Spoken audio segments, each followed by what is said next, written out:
오늘 이 본문의 내용이 예수께서 홀로 기도하실 때 제자들에게 함께 있더니 엄마에게서 신학을 배우고 엄마가 신학을 가르치고, 실제로 예수님 홀로 기도하지 않았거든요. 제자들이 함께 있었거든요. 그리고 제자들에게 무리들이 무엇이라고 하는지도 물어도 보세요. 이 보는 방법에 따라서 바뀌어요. 베드로만 얘기해요. 하나님이 그리스도이신이다. 예. 하나님의 그리스도이신이다. 제대로 보고 배운 자가 온전한 말을 하기도 했어. 어떤 사람은 세례 요한이라고 하고 엘리야라고 하고 예, 선지자라고도 하고.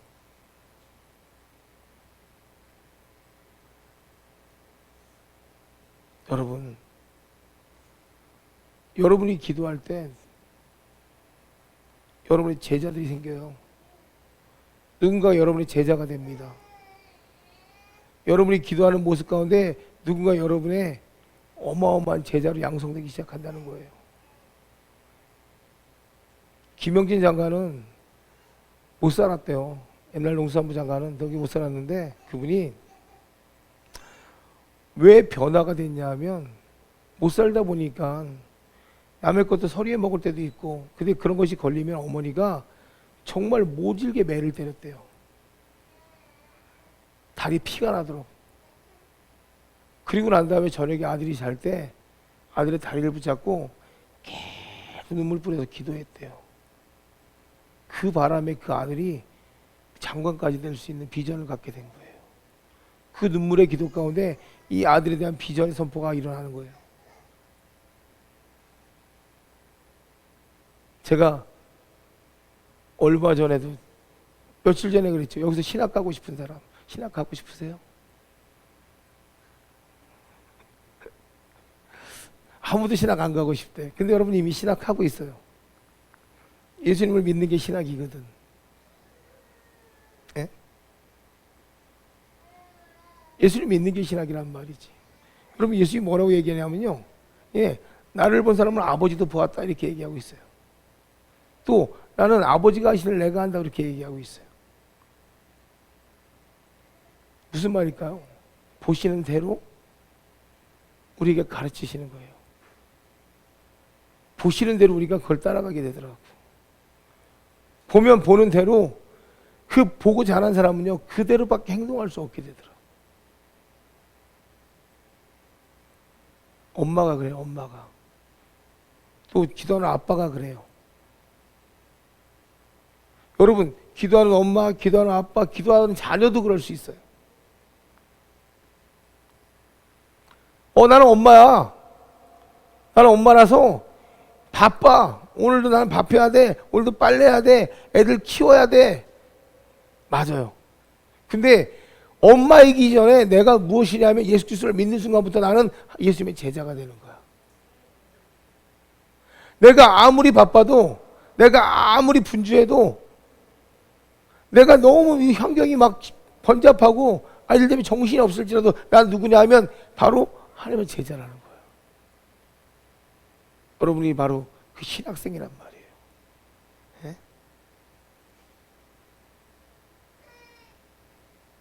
우리가 그냥 제자가 될 수 있나요? 그냥 제자가 될 수 없죠. 예? 우리가 정말 제자가 되기 위해서는 우리가 말하고 우리의 삶의 행동 가운데 누가 나타나야 돼요? 예수님이 나타나야 돼요. 여러분의 인생에 예수님이 나타날 때 비로소 그걸 제자라고 불러요. 내 인생 가운데 예수님이 나타나지 않으면 그런 예수님의 제자라고 말할 수가 없단 말이에요. 배운 대로, 본 대로 그의 삶이 이루어질 때 하나님의 놀라운 축복도 함께 임하는 거예요. 기도하다 보니까 여러분, 땅은 죄가 없더라고. 땅은 하나님이 원하시는 그대로를 우리에게 제공해 주더라고. 근데 그 땅을 대하는 마음이 잘못되면, 이 육신이 잘못되면 늘 불평과 원망으로 내 주변의 모든 것이 다 가시밭이 되고 엉겅퀴가 되더라고. 하나님의 축복은 바뀐 게 없어요.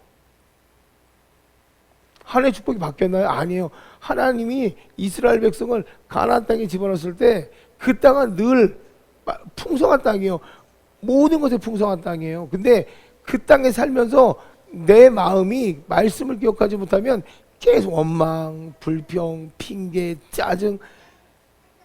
이게 여러분 봐보세요. 이게 아까 말한 것처럼 습관적으로 내가 그런 삶을 살면요, 얘가 복리가 돼. 복리가 돼가지고 배가가 돼가지고 내 인생을 그렇게 만들어버려. 근데 내가 같은 땅에 살면서도 감사하고 기뻐하고 축복하고 찬양하고 예배하는 삶이 되면 그 땅이 그렇게 바뀌어버린다는 거지. 그러니까 여러분이 예수님을 믿으면서 예수님이 하셨던 삶을 그대로 사는 거예요. 예수님이 되게 고난받은 것 같지만 예수님의 그 삶은 십자가에서 고난이에요. 근데 그 이전에 어떻게 하셨냐면 생명을 살리는 기쁨이 있었고요, 병을 치유하는 감사가 있었고요, 우리에게 양식이 되는 놀라운 또 감사가 있었어요. 그걸 보고 배우라는 거예요.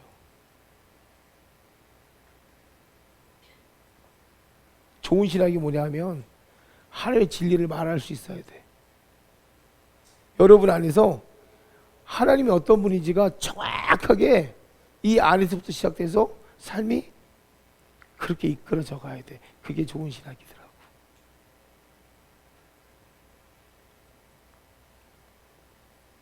어떤 남편이 아내가 많이 아파서 치료하고 싶은데 돈이 없었대. 그래서 이 사람이 시장에 가서 장례삼 싸잖아요. 장례삼 싸단 말이 돈 얼마 몇 푼 안 하거든. 이 장례삼을 사다가 부인에게 갖다 주면서 뭐라 그랬냐면, 여보 이거 300만 원 주고 산 자연산 삼이라고, 뿌리까지 다 씹어 먹으라고. 그래 당신의 병이 낫는다고. 이제 이 부인이 그 산삼을 붙잡고 진짜 이파리부터 뿌리까지 다 씹어서 먹더래요. 근데 이 부인이 점점점 몸이 좋아지면서 회복되더래요. 몸이 다 나아가지고 건강해졌을 때 남편이 고백했대. 미안하다고. 내가 당신한테 진짜 미안한 마음이 하나 있는데 뭐냐면 당신에게 먹인 것이 진짜 자연산 삼이 아니라 시장에서 산 장례삼이었다고. 근데 당신이 이것을 먹어주고 건강하게 회복된 것이 너무 감사하다고. 근데 아내가 뭐라고 얘기했는지 알아요? 괜찮다고.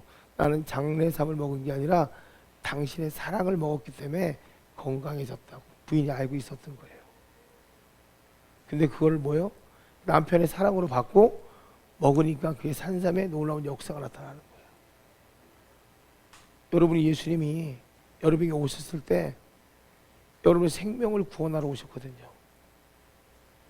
근데 우리가 일상의 삶 가운데 아주 작은 것에 감사를 못 느끼면 큰 사랑도 우리에게 오지 않아요.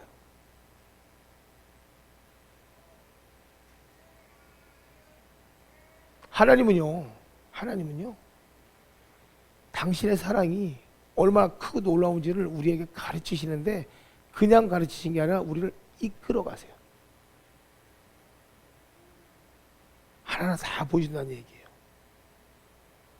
무슨 말이냐면 예수님께서 우리에게 가르쳐준 사랑에 대해서 하나님을 아는 것만큼, 하나님을 아는 것만큼 내가 무엇을 할 수 있다고? 예배할 수 있게 된다는 얘기예요. 우리 예배를 그냥 한다고 그러잖아요. 우리 주일날 나와서 예배 드립니다. 하나님 감사합니다. 찬양합니다. 근데 이 감사와 찬양과 기쁨이라는 것이 그냥 누려지는 것이 아니라 내가 뭐요? 하나님을 아는 것만큼, 내가 하나님이 나에게 표현해 주는 것을 아는 것만큼, 자녀가 부모에게 감사할 수 있는 것은 부모가 자녀에게 표현하는 만큼 그 감사를 느끼게 돼요. 자녀들이 그 언어를 쓰게 돼요. 내가 하나님의 말씀을 얼마만큼 내가 알고 있느냐, 그 말씀을 내가 경험하고 있느냐, 내 경험에서 내 아버지를 만날 때 그때 비로소 여러분에게 진짜 예배가 일어나기 시작한다는 얘기야. 생각해봐요. 기쁘지도 않은데 어떻게 기뻐하겠냐고. 나는 매일같이 지옥인데 오늘도 집에 가니까 남편이 속색여, 자녀가 속색여. 난 매일같이 지옥인 거야. 저 빌어먹을 안 죽나? 그지? 언제 죽나? 저 인간 언제 죽나? 아유, 내가 팔자에 무슨 왼수 같은 새끼들이 있어가지고 늘 내 입에서 뭐 그게 어디 감사. 근데 그 사람 보고 그 사람이 주일날 나와서 기뻐할 수 있겠냐고 한번 생각해 보라고. 그 사람이 주일날 나와서 진짜 감사가 있겠냐고. 여러분 생각해봐요. 여러분이 살면서 여러분의 입으로 늘상 얘기하는 거야. 불평해, 원망해, 시기해, 질투해. 남이 잘 되는 꼴을 못 봐. 아니 남의 인생이 성공하는 꼴을 못 봐. 아 근데 그 사람이 주일날 나와서 어떻게 예배에 감사를 해? 기쁨이 있어. 그래 그 사람의 기도가 진짜 기도겠냐고 생각해 보라고.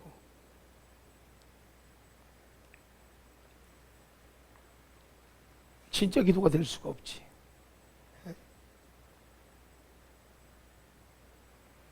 우리의 일상에서 예배라는 것이 저절로 이루어진다는 것은요. 여러분 생각해요. 부모가 기쁨으로 예배드리면요. 자녀도 그 기쁨을 쫓아가요. 부모가 진짜 하나님을 만나고 좋아하면요. 자녀도 그 하나님을 만나고 싶어요. 그게 신학이에요. 예수님은 아버지를 가장 잘 표현하셨거든요. 여러분이 예수님을 가장 잘 표현하는 게 신학이라니까. 다른 게 신학이 아니라. 그러니까 욥기서 40장 4절에서 5절을 보면 하나님이 그 39절부터 하나님이 자기에 대해서 막 이야기하셔. 나는 이렇고 넌 이럴 때 어디 있었어? 넌 내가 세상을 만들 때 어디 있었어? 내가 나무를 만들 때 내가 말의 꼬리 막 온 세상 것들을 다 이야기하시면서 욥에게 계속 묻고 자기 이야기를 막 하셔. 근데 욥이 그 얘기를 다 듣고 나서 하는 말이 더 이상 뭐예요? 진행하지 않겠다는 거. 나의 삶의 행동을 내 마음대로 내 삶의 행동을 진행하지 않겠다는 거. 입을 막아버려. 나는 비쳐나오니 무엇이라 주께 대답하리까? 손으로 내 입을 가릴 뿐이소이다. 예, 손으로 내 입을 가리겠다. 비천해서 내가 무엇을 주장할 수가 없다는 거야. 왜? 주장할 수 없지. 내 인생 전체, 내 눈에 보이는 전체가 다 하나님이 하신 거니까 가만히 듣다 보니까 내가 할 말이 없는 거야. 그러니까 입을 가리게 되는 거야. 여러분 그거 알면 감사가 안 나갈 수 없죠. 예?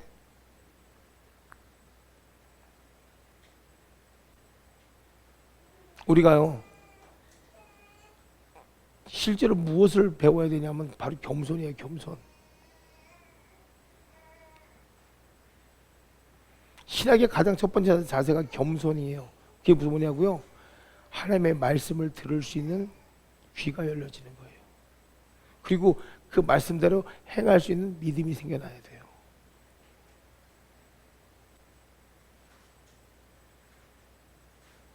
하나님에 대해서 알지도 못하고 하나님에 대해서 어떻게 말을 하겠어? 하나님을 경험하지 않은 자가 하나님을 경험했다고 거짓말하면 안 되잖아. 네? 성경을 보면 여러분 봐보세요. 엄마들이 착각하고 있는 게 뭐냐면 여러분이 하나님에 대해서 말하는 것이 아니라 하나님이 이미 하나님 자신에 대해서 여기서 말씀하고 계세요. 어떤 일을 하셨는지, 어떤 삶을 사셨는지 이미 성경을 통해서 우리에게 다 말씀하고 계세요. 근데 내 인격으로 말하는 것이 아니라 하나님의 격으로 내가 그 자녀에게 말을 하면 내가 이 성경을 경험하는 것밖에 없단 말이야. 그것이 여러분의 삶이 돼야 돼요. 예? 옛적의 선지자들을 통하여 여러분과 여러분의 모양으로 우리 조상들에게 말씀하신 하나님이 이 모든 날 마지막에 아들을 통하여 우리에게 말씀하셨으니 이 아들은 만유의 상속자로 세우시고 또 그로 말미암아 모든 세계를 지으셨느니라. 아멘. 성경이 그렇게 얘기하네. 예? 히브리서 1장 1, 2절에 그렇게 얘기하고 있네. 하나님에 대해서 어떤 분인지, 예수님에 대해서 어떤 분인지.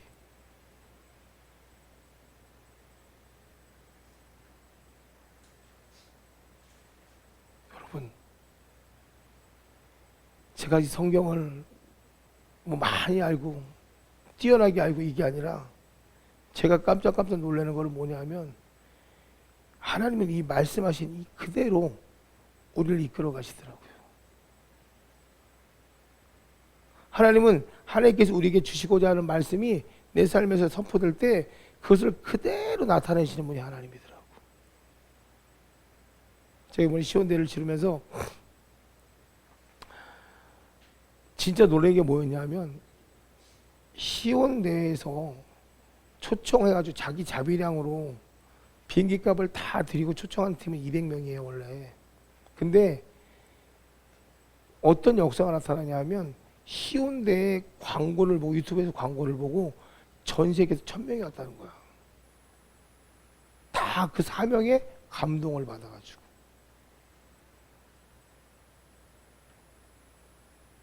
천명이 온 거야. 근데 더 놀라운 것은요, 이것을 주관하시는 분들이 그 온 사람들을 그냥 뒀겠어요? 먹이고 재웠다는 거예요. 돈이 얼마가 들었겠어요? 다 호텔에다가 먹이고 재웠어요. 감당되겠냐고 생각해보고. 여러분, 물질적으로 뭐가 신약이냐고요? 주님을 증거하고 주님이 증거함이 나타나고 그 증거함 가운데 뭐에 사람들이 돌아오는 것이 진짜 신학이에요. 내가 신학이면, 부모가 신학이면 자녀가 돌아와요. 부모가 신학되지 않기 때문에 자녀가 못 돌아오는 거예요. 또 내가 신학이면 부모가 돌아올 수도 있어요. 우리는 그냥 예수님의 이름을 부르지만 예수님의 이름이 능력 있는 것을 아는 사람은 그 능력을 써요. 근데 우리는 그냥 예수님의 이름만 부르다 보니까 예수님이 나에게 능력이 안 되는 거예요. 나는 예수님에게 하나도 증거받은 게 없는데요. 예수님이 나를 위해서 하나도 일하신 게 없는데요. 없을 거야. 왜? 그들에게 영생은 책 속에서 찾는 하나의 지식밖에 안 될 거니까.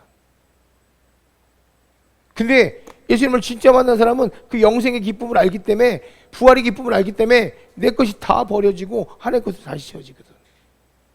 그래서 하나님의 말씀이 내 삶에 곧 뭐에? 사실이 되거든. 그게 믿음이요. 하나님께서 이 성경에 말한 것을 믿고 말하면 그게 내 삶에 그대로 나타나는 게 진짜라는 거예요.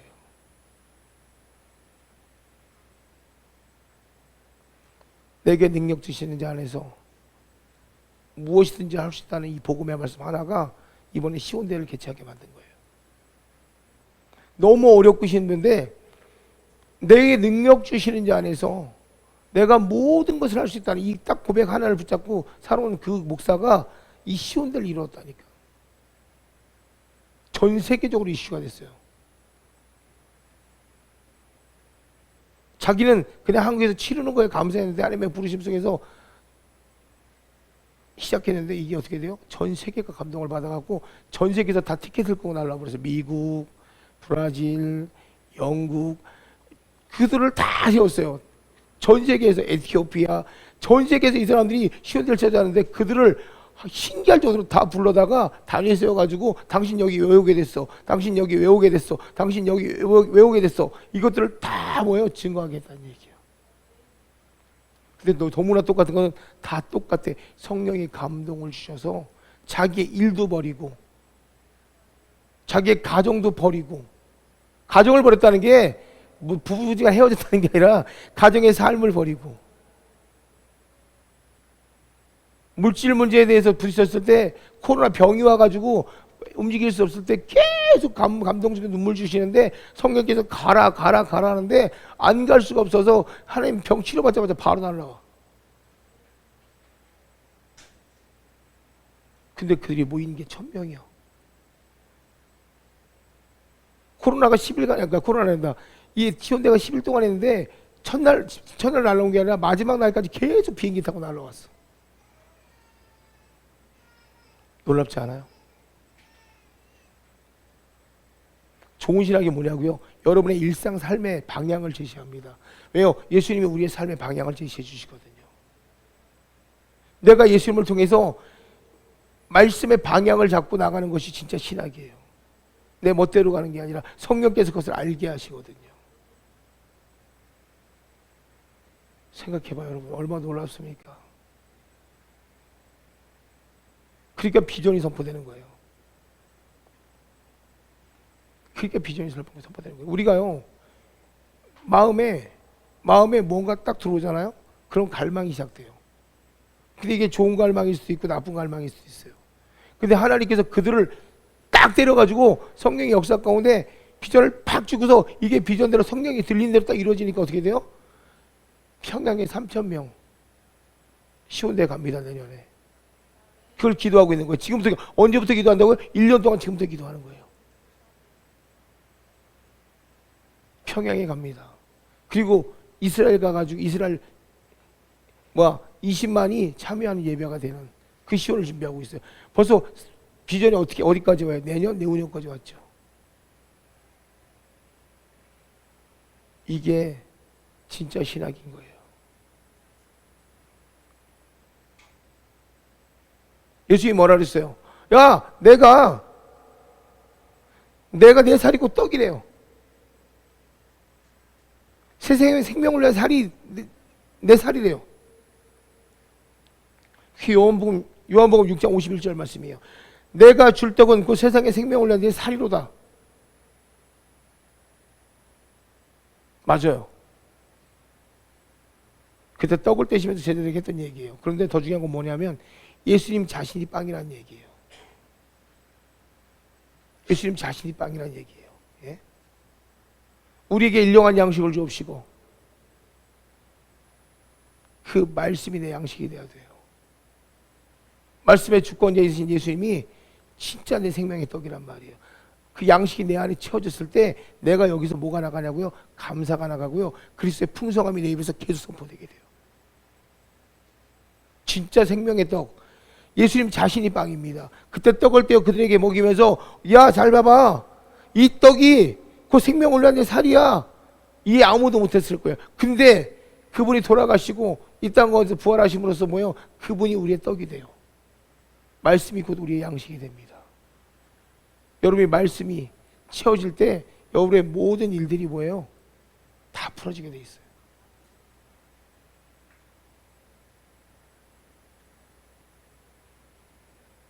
여러분,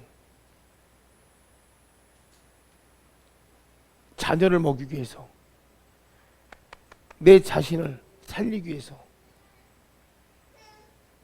이 땅 가운데 생명을, 자기 몸을 바치신 분이 누구냐면 바로 예수 그리스도예요. 근데 그분을 때문에 우리가 살고 있다는 얘기야.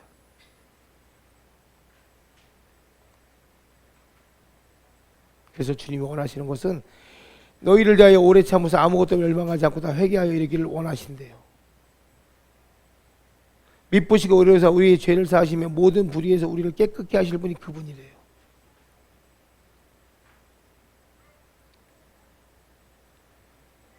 아이들에게 내가 믿는 예수를 꼭 보여주세요. 나에게 내가 믿는 예수를 말하세요.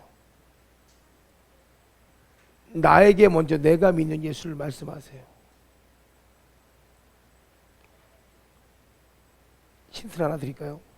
2명으로 세상을 정복하라 그랬어요. 창세기에 보면 2명으로, 많은 것으로 세상을 정복하는 게 아니에요. 2명 갖고 세상을 정복하래요. 땅에 충만하래요. 생육과 번성하래요. 힌트 하나 드릴까요? 말씀 하나가 여러분 안에 들어오면 그 말씀 하나가 여러분을 바꿔요. 많은 말씀이 변화를 주는 것이 아니라 성경에 있는 말씀 하나가 나에게 감동이 돼서 이 말씀이 믿어지기 시작하면 나머지는 다 포도열매처럼 줄줄이 사탕으로 열기 엎기게 돼 있어요. 많은 것으로 내가 정복당하는 게 아니에요. 말씀 하나가 내 안에 들어오면요, 그 말씀 하나가 나를 정복해요.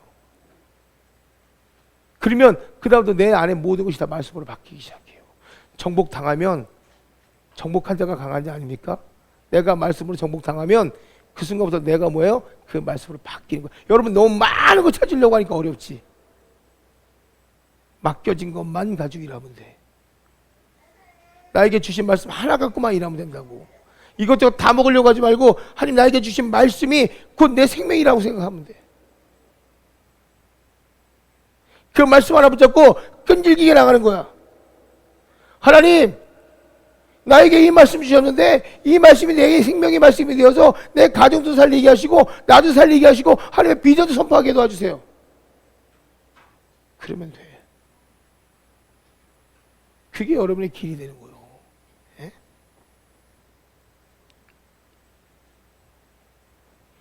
너희가 잠시 고난을 받은 후에 그리스도 안에서 너희를 불러 영원한 영광에 이르게 하신 모든 은혜의 하나님이 친히 너희를 회복하시고 굳세게 하시며 강하게 하시며 견고케 하시리라. 하나님이 여러분을 뭐예요? 회복도 하시고 굳세게도 하시고 강하게도 하시고 경고케도 하신대요. 이 말씀 그대로 여러분의 인생에 가져가세요. 여러분요, 이게 베드로전서 5장 10절 말씀이에요.